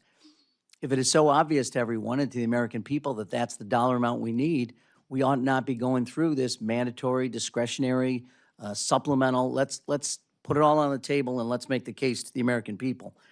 You know, we've now waited since February 28th is, by my count, 11 weeks, 74 days since hostilities began in Iran, and trying to get a reporting of the dollars that have been spent in this has been excruciating, and it's been long. I think General Washington reported quicker to the Continental Congress than this has been in terms of reports to the United States Congress. And I would just in the strongest terms urge that we move forward and give this committee a full reporting on what the cost of this endeavor has been. With that, I didn't want to make a quick, you mentioned something, Mr. Secretary, in your opening comments about private companies making private investments in our defense. I assume they're getting compensated for the investment. When you say private investment, are you suggesting companies are making investments for which they will not be compensated? Yes, I am, Congressman. Why would they do that? Because we're turning it, it's the right question, because we've done it one way for years and years and gotten the same results. So this is changing the paradigm. Companies now know we're going to give them orders for 5 to 7 years on exquisite munitions in exchange for them paying for capitalization of their own plants. We used to pay for them to build their plants and then buy the munitions from them. So now, because they know they got consistent income. But they are, no, I appreciate what you're saying. They're upfronting the costs. The primes are now paying for their own plants and equipment. That is a brand new paradigm. The taxpayer's not paying for it. That's $50 billion of value that you don't have to appropriate because the companies are paying for it themselves. And the companies will not get compensated. They're going to make that as a charitable contribution to the United States government. Their compensation is long lead times of munitions that they will produce and we will pay for in the future, but we don't have to build the factory. All right, just to be clear. This is how private business reclaiming my works. time. Reclaiming. They I just have want to be clear. Wait, build Mr. their own Secretary, factories. I appreciate what you're saying, but let's not, let's be honest. They're going to get compensated. Look, I'm for that, and I appreciate what you're saying in terms of lead time and dependability and reliability of funding, but let's be clear. I want to switch topics if I can for a second. There's been much reported about the president's trip to China, and I appreciate, again, my colleagues who have raised Indo-PACOM and its defense. There are weapon sales which have been on hold that the president has not authorized to Taiwan, and I wonder if you could give me an update, either Mr. Secretary or General Kane, on what the status of those weapon sales are at this point. I just want to say that the primes will be paying for those factories out of their own pocket, not the department's money or the taxpayers' money, which is a sea change, which is why I think this budget They're going to get a return on their investment, which, by the way, this is America. We welcome a return on investment. Yes, I understand, but they're not paying for it out of their pocket and not getting compensated. But anyway, could you answer my question about Taiwan? Buildings cost money, and if we're giving them $2 billion to build the factory, that's taxpayer money. If they're using it out of their own hide, that's $2 billion saved for the American people that then we can appropriate toward munitions that we pay for in the future. I know it's difficult to grasp. It's not but it's difficult what happens to grasp, when businessmen take control of the it's, department. It's a different way of getting to the same place. You're going to pay for it, the United States. And look, we ought to. They're building things for us. But to suggest that somehow they're making an investment that they're not going to get compensated through sales is just It's honestly kind of But ridiculous. we used to pay for the building too, and then pay for the sales. And now we're paying for the sales, but not the building, which I think is a good. And they're not deal for embedding that in the American price taxpayer. of the things that they're selling to us. The The price. capitalization, the CapEx that they're putting into it, they're going to get back. Look, I don't know They're why paying we're for even it. arguing about it. They're paying for it. Could you answer my question about Taiwan arms Well, sales? that's, the president's on the cusp of a trip, and I'll be with him, and he will make all the decisions related to that. I I yield think the back. gentleman's time has expired. Make a quick point. There is a change. The industrial base is putting money at risk with the expectation of orders, but there is no guarantee if, in fact, that particular product that they may make is not met or meet the standards in which we want to acquire it. And that is a significant change from what we've done in the past. Mr. Fleischman. Thank you, Mr. Chairman, and thank you, Secretary. I commend those changes and the innovation. To everyone on this panel, thank you for a job well done. Thank you for what you're doing for our country. This is truly incredible. So let me start with that. As chairman of the Energy and Water Subcommittee, I'm going to take a little bit different approach. I'm deeply involved in the recapitalization and modernization of our nation's nuclear deterrent. As we are recapitalizing the entire strategic nuclear arsenal, I remain concerned about the lack of options lower on the escalation ladder available to the president. In theater, non-strategic nuclear weapons have remained essential to the credibility of our extended deterrent commitment to NATO. I've got a couple of questions to ask, but I'm going to ask General Kane and Secretary Hegseth. What is your assessment of our non-strategic nuclear capability gaps in the Indo-Pacific and elsewhere?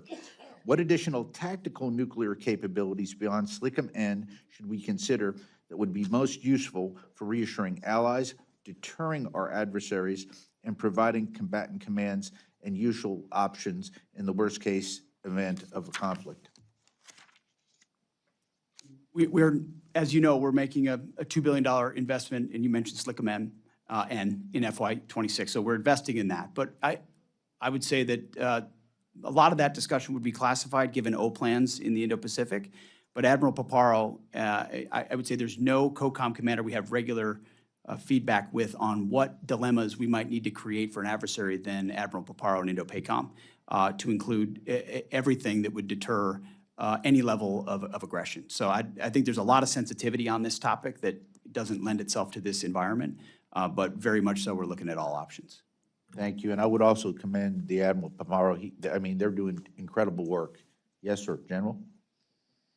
Sir, I was just acknowledging the Secretary's comment about what forum we're in here today. You know, all three, and I appreciate the Congress's leadership, all three legs of the triad are undergoing modernization and all require that, and we're grateful for the assistance from the Congress. It's a bedrock to deterrence around the world and one that we want to maintain our focus on. I'll probably leave it at that and can come back if there's follow-up questions. Thank you, and I would assure you, gentlemen, that in the Energy and Water Bill, which funds this, we will certainly address that in a very robust way, as I think the administration has, so I thank you all.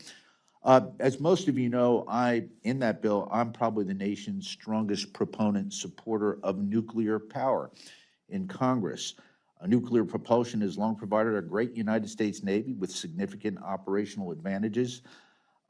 There's been tremendous progress within your department accelerating the adoption of nuclear energy as a means of providing resilient and long-duration power generation for military installations and forward operations. I'm excited about the Army's Janus program, and the Air Force just announced the first 2 air bases to receive microreactors. My question, gentlemen, is can you walk us through how the department is thinking about the role of nuclear power across the joint force, including naval propulsion and the use of advanced reactors for base and expeditionary power? What operational advantage did you see these technologies providing, particularly in the Indo-Pacific, and what can we be doing to accelerate and expand these efforts? In both incredibly important capabilities, microreactors and propulsion, whether you're looking at survivability, sustainability of basing and mobility within basing, and the expectation in the homeland or abroad that the lights are on and we can operate even if it's a contested environment. And then there's just no doubt you can't beat nuclear propulsion, and especially as we've refined it over time. So I appreciate your efforts, and I think in this department you'll find a friend in ensuring we maximize that. Thank you, Mr. Secretary. General? Sir, I'll just say that the joint staff has collaborated and continues to do so with all the combatant commands and services, the Secretary's team and Office on OSW and the Congress to make sure that we're looking at the range of energy requirements that we're going to have and that we move from, frankly, in some cases, a reactive posture, no reaction into your nuclear point, but to a more proactive stance around how we're going to ensure energy sustainability in a range of situations that we could face. So we appreciate the chance to comment. Thank you, General. And again, once again, I begin with profound thanks. I will end that way to all of y'all. I yield back. Thank you. Thanks, gentlemen. Mr. Joyce. Thank you, Chairman. Thank you all for being here in Defense Secretary, War Secretary, excuse me, Hegseth. Godspeed on that project of changing our procurement process.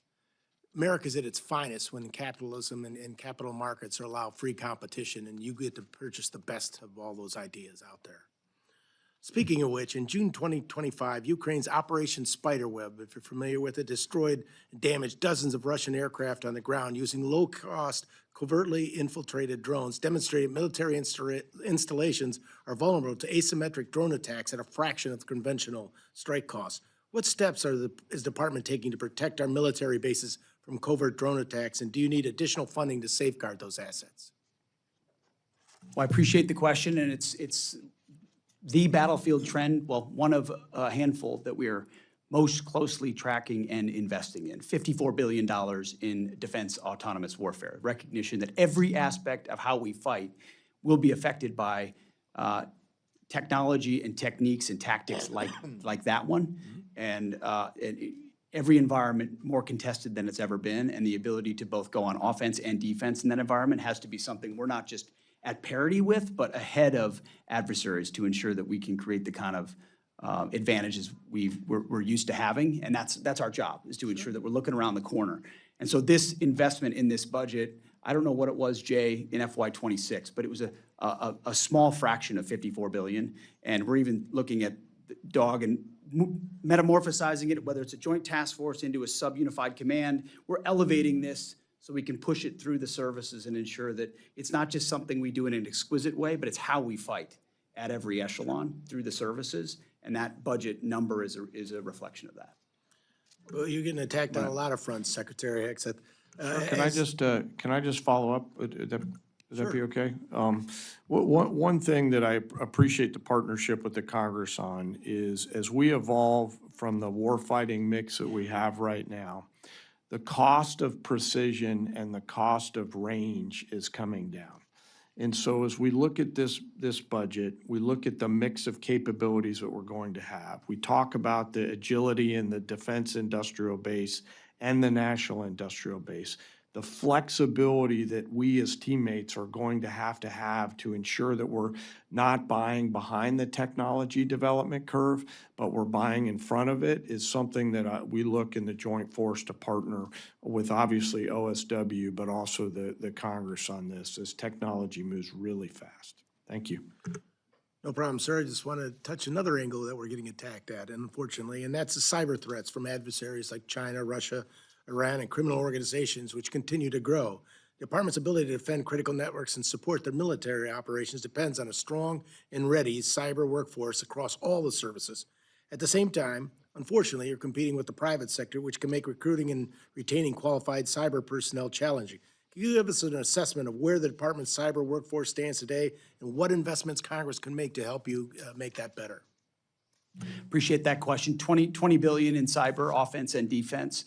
I think the biggest change we've made across the joint force is full integration of cyber as a warfighting domain, which it was always an appendage or something you might do. And I think when you look at operations, Epic Fury, Absolute Resolve with Maduro, the capabilities, so much of that was enabled by unique cyber capabilities that we need to stay ahead on. And so this, recognizing future adversaries could have more capabilities and more sophistication, both on offense and defense, this funds it properly. And I think we put a commander in charge there who's in General Rudd, who is infusing a warfighting mindset into that place and ensuring we're competing not just inside the military, but also for the best civilian talent to come into cybercom as well. Quite important. And Secretary Hegseth, I hate to keep picking on you, but the Collaborative Combat Aircraft Program is one of the department's most significant investments in this next generation autonomous power. Can you discuss how the department is approaching the integration of these autonomous aircraft alongside crewed platforms and how the program fits in your broader effort to field affordable mass and strengthen deterrence in the Indo-Pacific?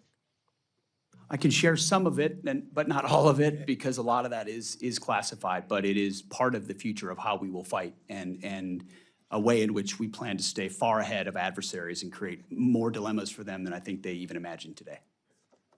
Thank you very much. I yield back, Mr. Chairman. Thank the gentleman. I recognize Ms. McCollum for any closing comments. Thank you, Mr. Chairman. I'll be submitting some questions for the record on behalf of Representative Capter. Last year, the President requested the first $1 trillion defense budget. Congress provided over $150 billion in reconciliation and $903 billion in discretionary spending. I continue, and I think you heard from many of us up here, that mandatory funding for defense is not a great idea. We should avoid it at all costs. The budget request for this upcoming fiscal year has grown to $1.5 trillion. It's a 50% increase. But the department doesn't seem to have enough to cover its budget holes here in the department. I'm going to give you two examples. One is reprogramming. Just the National Guard alone has $600 million of reprogramming. None of their missions were budgeted for, and now we're being asked to, now you need to move money around. You're asking us to move money around to cover that. That was money that was approved for other purposes, so it creates a hole. The Army submitted a request to move nearly $1 billion around to fill personnel shortfalls. The Navy has $907 million hole it needs to cover for its personnel. So those are problems, and this is why we want things baked into the base bill. And then when it comes to the supplemental, the Iran war has cost Americans at least now, if I've got it right, Mr. Hurst, $29 billion to date, without a lot of things haven't been accounted for yet. And the department's requesting more money for munitions outside of the base budget. So bottom line, I want your takeaway message to be, I'm deeply concerned that the department can't seem to manage $1 trillion that Congress provided last year. So gentlemen, we need information. We mark our bill up on June 11th. And we need to be able to justify, to do our fiduciary responsibility to the taxpayers, any increased funding that you seek. So we expect the information that we've been asking for on munitions and supplemental requests as soon as possible. I would say by the end of next week. So I thank you all for being here. And Mr. Chairman, we watched some of the other hearings. This is the way especially a hearing should be conducted, especially when it's dealing with international defense, when we ask people to put their lives on the line. I thank everyone for a respectful hearing, but we need the information, Mr. Secretary. I yield back. Thank the gentlelady, and that's something we are going to agree with the other side, is that sooner is better. It makes my job easier, and at the end of the day, it makes your job easier, Mr. Secretary. If we can get the information both on the base budget and on the supplemental. Just as a comment that Ed Case was making about some of the cost on this thing, I hope the Kuwaitis are going to come up with the money for those 3 F-15s that we lost, and that's a considerable amount of money. But I want to thank the Secretary and the General Kane for answering questions before the subcommittee today. I look forward to continuing to work with you as we move forward with the fiscal year 27 appropriations process, and we can fund the men and women who serve us well in the United States military. With that, we're adjourned.